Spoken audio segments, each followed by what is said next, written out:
Last week, a young nephew broke away from his game of cricket, bounced up to me and asked me, is there a future for pilots in the country? He wanted to become one. I didn't have a direct answer to give him. On the one hand, you have headlines that tell us that there is an oversupply of pilots and that there are some jobless pilots going around. On the other, there are developments that tell us that there's a huge potential for the aviation sector and hence for pilot headcount to grow. Where does India stand? Do we have too few or too many pilots? And what is their future? Let's take a look.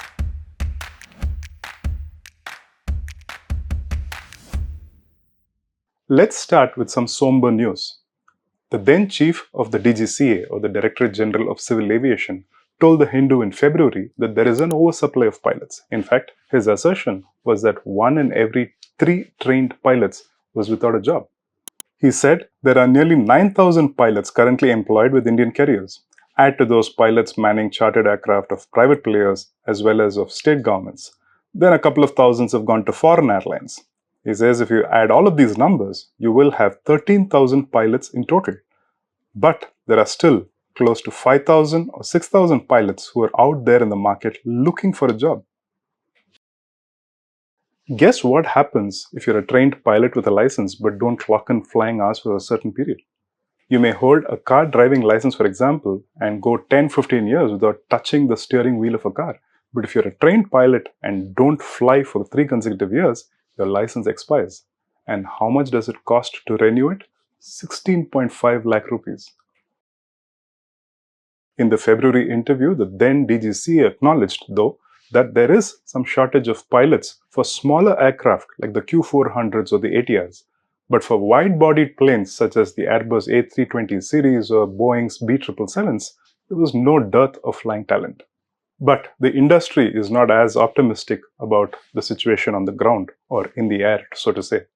In the same month, we heard from Hemant DP, CEO, Asia Pacific Flight Training Academy.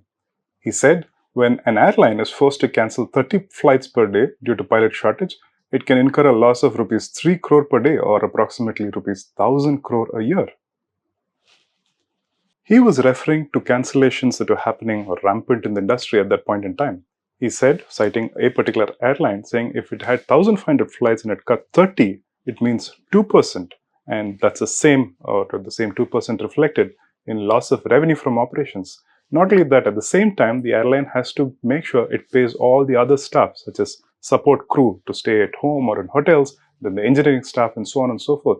So he said that the lack of pilots actually pushes up operational costs, resulting in higher airfares, and it hurts both airlines and consumers.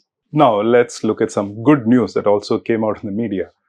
Boeing had in March reiterated to Press Trust of India that India would need 31,000 new pilots over a 20-year time frame, that is till 2042.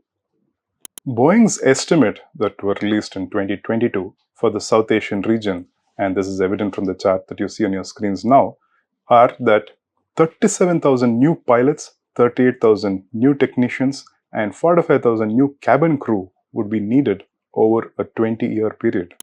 South Asia includes Pakistan, Bangladesh, Sri Lanka, the Maldives, Nepal, Afghanistan, Bhutan, and India. Air carriers too are pretty gung-ho about the expanding opportunities in the Indian market. Tata-owned airindia, I'm sure you'd have heard, had placed an order of 470 planes with both Airbus and Boeing.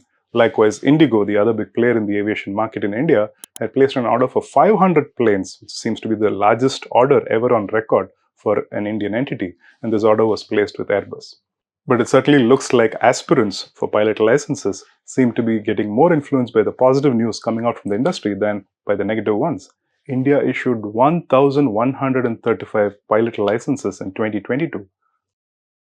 Civil Aviation Minister Jyotiraditya Scindia last week said that 2023 had already seen the issue of 731 licenses. It looks like we are set to surpass 2022's record this year. And it's also interesting to note where the minister said this. He was actually saying this when he inaugurated a flying school in Khajuraho, Madhya Pradesh. In a recent podcast that sister publication Business Line ran, Captain Mohan Ranganathan, former airline instructor pilot and member of the Civil Aviation Safety Advisory Council, claimed that South India has far fewer flying schools than the North does. He says if you're starting an FTO or flight training organization north of the Vindhyas, it is easy to get a permit. But if you're from the south, then the authorities, he says, plague you with questions around your application. As a result, there is a skew in favor of the north when it comes to training schools. Now, we come to the vexing question that has been plaguing several industries. And in aviation, the question is, can artificial intelligence replace pilots? Ask ChatGPT itself and it will give you an honest answer. In response to this question, it says, even with advanced AI capabilities, there may still be situations where human intuition, empathy, and adaptability are vital for ensuring passenger safety and handling unique situations. One such is the predicament that Captain Chesley Sullenberger found himself in when the aircraft that he was flying suffered some bird hits and caused some damage to both the engines. So Captain Sully, as he was called, and this was made into a movie starring Tom Hanks.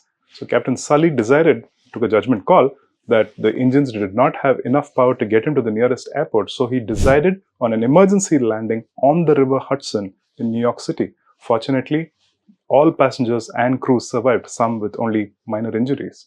But despite this, Captain Sully was subjected to a probe. He had to argue that the use of computerized simulations after the event by the authorities to prove his poor judgment call was not the same as being in a dangerous situation and actually having to take a decision when there were so many lives at stake. Eventually, he was proven right. So there will be enthusiasts on either side of the debate indicating the need or the lack of need for artificial intelligence here. There will be people who say that you do need a human pilot to make an empathetic call, or others would say that AI is needed to make a clinical call. And if AI does replace human pilots, it won't happen overnight, and here's why. Airbus has designed a computer program called Dragonfly, which is supposed to handle a plane in case a pilot is incapacitated. It can fly and land the plane. And this is of particular concern to pilots, according to a recent article in Le Monde, a French publication. According to the publication, designed for a long-haul A350, the AI program allows aircraft to fly autonomously, in other words, without a pilot. With this software, which has been in development over the past 2 years and tested on A350s this year, the aircraft can take off and land automatically. The National Union for Air Pilots in France said that it was raising an alarm against such desires to reduce the number of or even get rid of pilots in aviation. In response, Airbus said that the technology merely helped improve safety. And here are some aviation-related factoids. Did you know that the final assembly of a Boeing 747 takes 45 days to complete?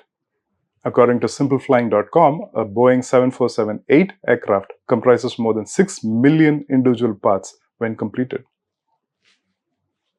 That's all we have for you this week. If you're watching this on YouTube, do not forget to like, share, or subscribe. And for this week's quiz question, here you go. What is the difference between AI in aviation and the autopilot mode that is prevalent on most aircraft nowadays? Give your answers in the comment section below. Until we meet again, have a lovely week ahead.